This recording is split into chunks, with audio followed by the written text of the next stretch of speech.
I am Kweku Parker. People call me Kwe. It's easier for people to pronounce.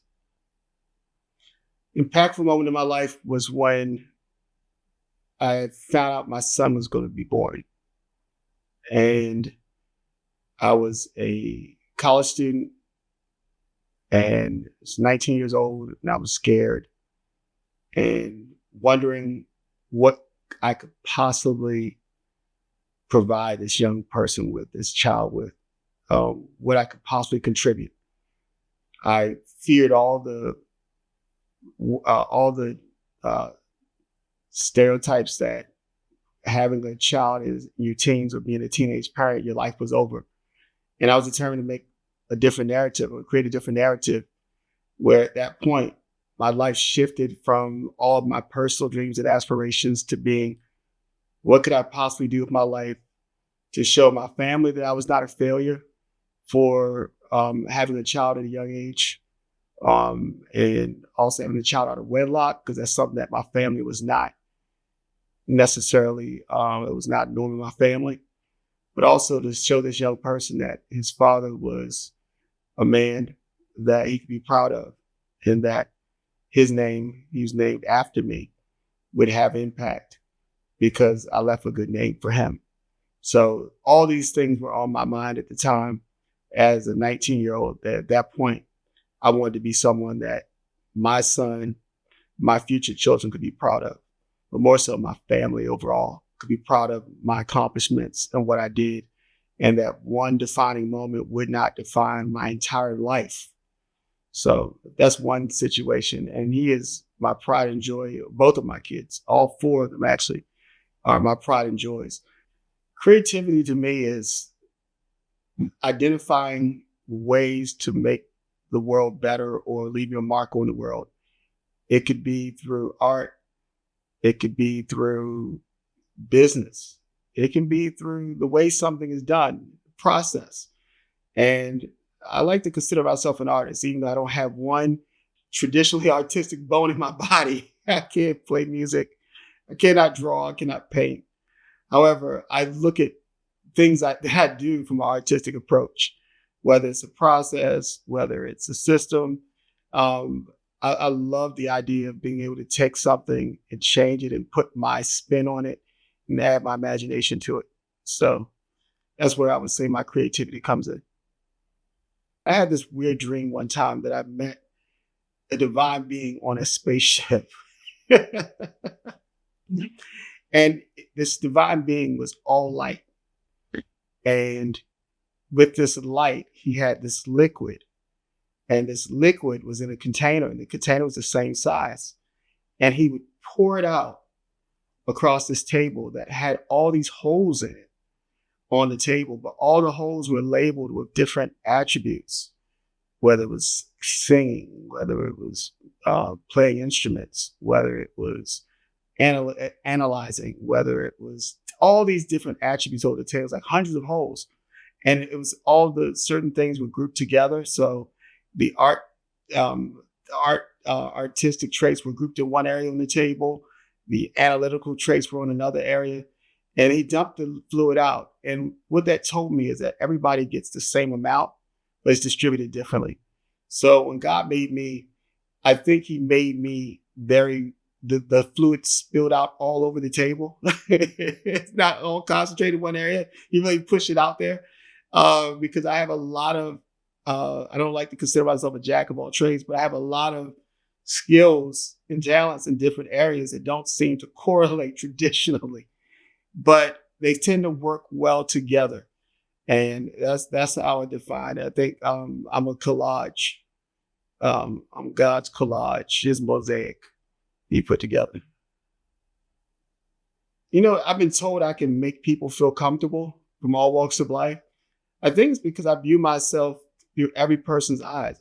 Everyone is here just having a human experience. And I just can relate to that. And I look at everyone as we're all just having that unique experience. And we're enhancing each other's experience, being connecting with one another and meeting one another. So I think what you may see is just a level of empathy for one another. I'm imperfect. You're imperfect. We're all imperfect beings just trying to figure this thing called life out. So I just enjoy that aspect of getting to know people and being around people. And maybe that's what they sense. I didn't know I make everyone feel comfortable. That's something I've been told, but that's something that's a compliment because that's my goal is to make people around me comfortable. Indeed. When we talk about finding common ground and why it's important, I think that we're all, like we said, are having a human experience and everyone has their experiences that they've encountered in life. Everyone has their path. And the easiest way to connect with people is finding that common thread that kind of joins us together. And also it's a sign of respect to show people that you want to meet them where they are versus expecting everyone to meet us where we are. So whether it's trying to learn the language when you're in a different place or it's trying to speak to someone in their native language, just the attempt shows a aspect of respect that you at least want to try to reach people where they are. And that's what I try to do with people is I try to reach everyone where they are. I try to speak to people in terms that they can understand. It's not a matter of communication. It's not a matter of flexing on language and vocabulary. There's definitely places to do that. But I heard Jesse Jackson quote years ago that if I say something to you and you don't understand it, that's my failure in communication because I should be agile enough to adapt what I say and how I do things to communicate what I need to communicate to you. So that's what I look at. I look at owning relationships, owning communication. And I think what we view as finding common ground is just that respect for wanting to respect people and meeting them where they are. It's not condescending at all. It's a matter of respect. I heard this story about this couple that was having a baby and the guy's in the delivery room. He looks at the doctor and the baby pops out and he says, "Oh, this baby's beautiful. One day he's going to be a great salesman." Come on now. Nobody says that. I think sales is something that people tend to look at as being not necessarily most honorable because of how some people conduct themselves or have conducted themselves in the past or conduct themselves. And sales is not about manipulation because we all need things. We all need goods. Sales is about helping people get the things that they need. Sales is about connecting people's needs with a product, not necessarily pushing your way on a person, but just connecting their problem to your product. And I love it from that regard when it's done. Years ago, I said, if I'm going to sell and I'm going to make this a career, in order to wake up in the morning and look myself in the mirror, I have to find a way to do this morally and ethically every day. So my requirements for anything that I'm involved in sales is always I have to be able to be 100% truthful in what I'm doing every day. And it cannot require that I bend the truth in order to sell a product. The second thing is it has to add value to the person that I'm actually selling it to, because overall the relationship is there. You're not trying to con a person or get over on a person. You want to add value. So if the product doesn't enhance their life, you're not doing them a service. And last but not least, it has to be something that I believe is integral. It has to be a product that I believe is good for the overall good for the person and for their benefit, even if they see value in it. There's a lot of things, for example, there's a lot of drugs on the market that people might want to give them a result, but it might cause harm on the back end. This is something I wouldn't be involved in because ethically, I know it's not for their greater good, even if it's in line with their wants. So those three rules have always dictated my willingness to sell. But my passion is just being able to solve the problems for people and the relief they get when their problems are solved and their lives are enhanced because I go the extra step to explain and connect the dots between what my product offers as a benefit and what their needs are. So that's how I define sales. And I don't look at it as one person wins, one person loses. I look at it as both people win. One person sells their product, another person has their problem solved, win-win situation. And I love being in that kind of environment. I love the energy it creates. I had an interest in business since I was a little kid, whether it was selling my toys at the flea market, whether it was trying to sell products door to door that I would make, or it was opening up a lemonade or Kool-Aid stand in the front yard, try to generate money, or paper routes. I've always had that entrepreneurial bug. And I think it stems from the story that I was told about my grandfather who died when I was a baby. But his aspiration was he purchased a truck when I was a baby with the idea that we were going to start a produce and seafood business from that pickup truck together. But he died shortly afterwards. So maybe my passion for business is my continuing his dream and his legacy subconsciously. But so when I had a passion for business and I had a DJ service that I was working in at the time, I must say I was far better at selling the service than I was as a DJ. I was far better. I had an ear for music, but not necessarily the rhythm and everything to provide the service per se. But they liked me because I liked it. I was into the business itself. But she realized I wanted her to make an investment in my company for more equipment. And she said, in order for me to make this investment, you need some business training. And I love the fact that my mother's so insightful that she realized there were things that she needed, that I needed, that she couldn't provide. And sometimes as parents, it's hard that we have to understand that sometimes what our kids need exceed our capacity. And we have to help guide them to the right direction to get what they need, where they can get it from. So she sent me to SCORE, the Small Business Administration. And I was 16 years old. So I was like one of the youngest people to finish the SCORE program, SBA program for SCORE. And she funded my business after that because I went through the Small Business Administration, learning things about like financial statements, learning about budgets, profits and losses, how to be profitable, how to market your business. And these things were invaluable. And ironically, when my children were younger, because I had these entrepreneurial experiences, when they reached about the age of 13, 14, I encouraged them to open some type of business because these were opening and starting businesses and running businesses were really fundamental and learning a lot about myself, building confidence, and also allowing myself to really develop and learn that I could make and generate resources on my own outside of employment. So I encouraged them to open up businesses. My son, the first one, he did electronics business. My daughter did this business, Think Black, which is an app that basically she discovered or created during the pandemic that overall gathered small Black businesses or Black businesses across the country and came up with the directory in the form of an app so that people could patronize Black-owned businesses. And both of them made major impact. My son with his business, he went on to play college football.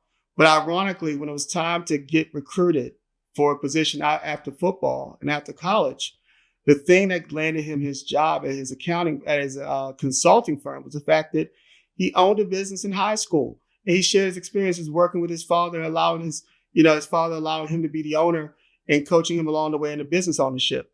And ironically, my daughter building the Think Black app, she went on to FAMU. She got a lot of accolades with the app, but the app has opened up tremendous doors for her just in running a business at a young age and having those experiences added tremendous value to their lives. So it all started planting the seed. And my mother, Judy Parker, planted that seed was saying, hey, if your child has a passion, get behind it and give them creative, but also structure behind it so they can get the resources they need. Wow. If someone were to invite me into a project or venture, what would it take to spark my interest? Well, the first thing is I would have to believe in the service or product. I'd have to believe, again, it goes back to the values that what they're doing is actually creating good. We're actually solving a problem in the world. A lot of people create businesses for the wrong reasons. I think starting a business just to make money is not a good reason.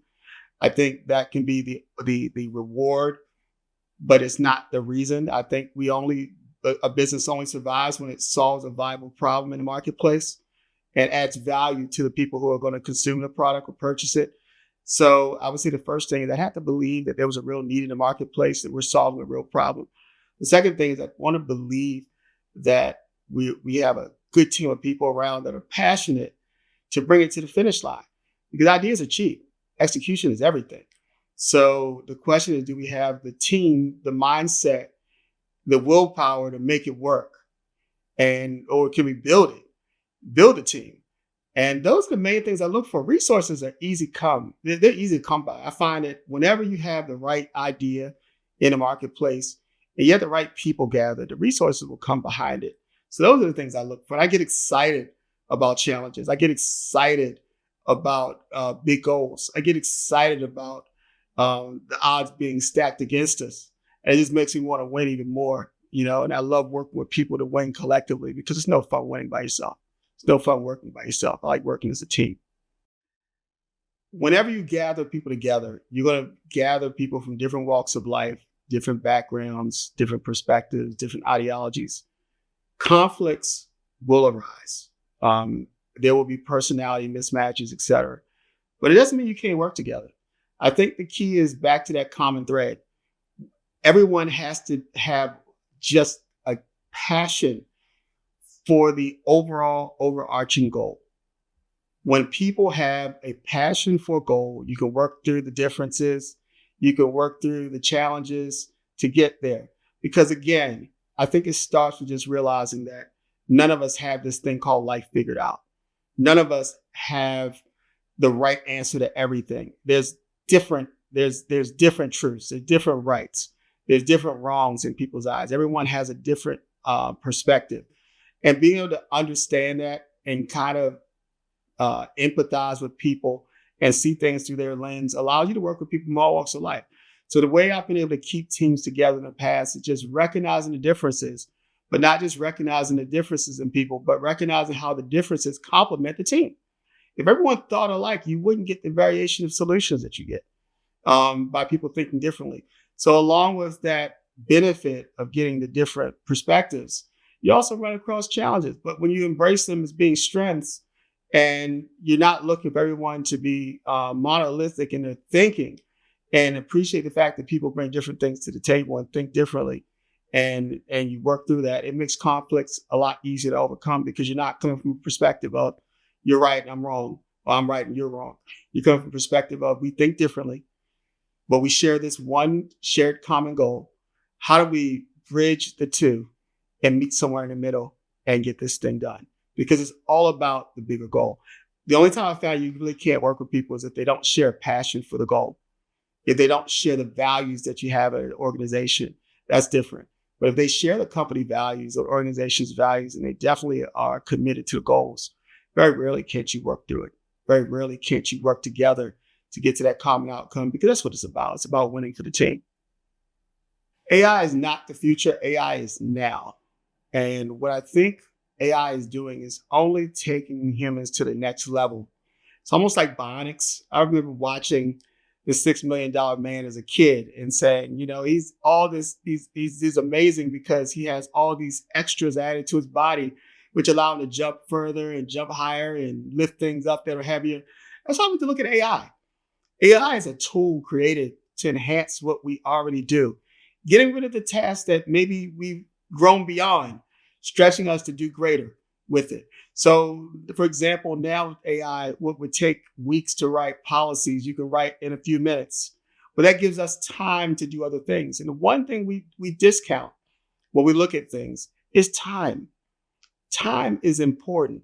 And it's not a matter of AI replacing us. We can look at it as AI enabling us to do so much more with our time and to give thought to so many other areas of life that AI can address, giving us time to free up ourselves to deal with the heavier and more daunting tasks that exist, other than some of the ones that are just time consuming. So I love AI from that perspective because it takes a lot of things. It's no different than throughout history. We've looked at calculators being developed. It didn't make people dumber. It didn't make the mathematicians less sophisticated. It allowed them to solve bigger challenges. Computers didn't stop people. They might have eliminated some things in certain positions, but they created others. They created an opportunity to do a lot more. So I think overall, when we look at technology as being an enhancement to the human experience and not being a threat, I think it puts us in a better position. Has it changed things? Yes. Things I used to do no longer necessarily needed to be done by a human. But I was told something years ago. If you're in the same business this year as you were in last year, you'll be out of business next year. So if we're doing the same thing we did 10 years ago the same way, we're going to become antiquated. So it's just a matter of learning how to adapt to the technology and how to use and leverage the technology to be better and to achieve more things than we could achieve before. So I'm excited about where AI is leading us. I'm excited about the way humans will start leveraging it to take our ideas to new frontiers. And I see so many possibilities with it. So many opportunities that'll be created, so many career paths that are going to be created because of AI. And I'm just so excited about it. What advice would I give my 20-year-old self? That what would be the advice I would give myself? It's a very common question, but I gave some thought. I said a few things. I would remember that there's no way to circumvent hard work. No matter, you can say it's about working smarter, not harder. I would disagree. It's about working smarter and harder at the same time, because the person who puts the effort in will always beat the person who's just kicking back and relaxing. And we say it from a standpoint of, oh, it's about working smarter, not harder, but it's about achieving. And achieving is going to take effort. No one gets a lot done with little effort. So if you can get a lot more done by just doing it more efficiently, why not go for the most? Why not do the maximum? So it's not looking for the shortcuts, not trying to work your way out of work, but more so trying to work your way into your potential. How do you maximize yourself, what you're capable of doing? How do you optimize what you're doing to maximize your output? That would be one thing I would tell myself. The second thing I would say is go into an industry that fits your skill set, go into an industry that fits your passion, but go into the industry that fits you. Certain areas of life, the whole idea that life is fair, I think is nonsense. Life is not fair. That's the case. A 5-foot person who's born 5 feet tall would have the same odds of getting into the NBA as somebody who's 7'1". That's not fairness. It's about finding that area where you're equipped to win, and having a mindset to really assess yourself accurately and saying, based upon who I am and what I want to do and my passions and strengths, where would I excel? And I find that people are happiest in areas where they can excel. I don't like doing things long-term that I'm not good at. I'll do things I'm not good at short-term to get good, but certain areas I'm just not gifted. I could try my best. As much as I'm passionate about listening to music, I've learned that I have a voice that's only suitable for singing in the shower. To pursue a singing career would be an absolute waste of my time because I am not equipped with the talents to succeed at it. So I think it's just being realistic about who we are and looking at ourselves through the lenses of not just the ideas of who we like to be, but just the truth of who we are and what we want to achieve within those confines of who we are and what we are, and saying we're going to go and be the best of that person we can be. My name is Kweku Parker. People call me Kweku Parker. And my goal is to leave the world better than I found it, to leave the places I encounter better, and leave the people that I encounter feeling better. I think if we all focus on that, the world will be better overall.